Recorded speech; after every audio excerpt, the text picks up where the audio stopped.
একদিন এক শিক্ষক তার ছাত্রদের পড়াবেন বলে ক্লাসরুমে ঢুকলেন। ঢুকেই তিনি কি করলেন? ব্ল্যাকবোর্ডে চক দিয়ে একটি দাগ আঁকলেন।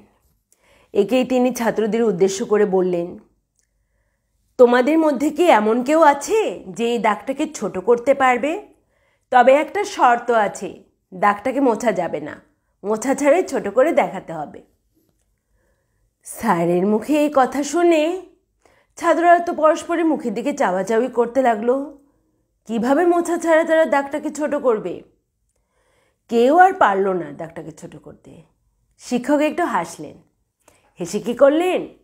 চকটি দিয়ে সেই দাগটির পাশে আরেকটি অনেক বড় দাগ আঁকলেন, মানে আর কি ওই দাগটির থেকে বড় করে আঁকলেন। একে বললেন, দেখো এখন এই দাগটি কিন্তু ছোট হয়ে গেল।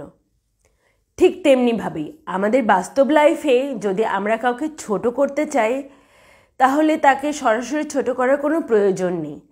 আমরা যদি যোগ্যতার দিক থেকে বা আমাদের কাজকর্মের দিক থেকে তাদের থেকে ভালো কিছু বা বড় কিছু করে দেখাতে পারি, তবেই আমরা তাদেরকে ছোট করতে পারি। যদি কাউকে ছোট করতে হয় তাহলে যোগ্যতা দিয়েই করো, কাউকে অপমান করে নয়।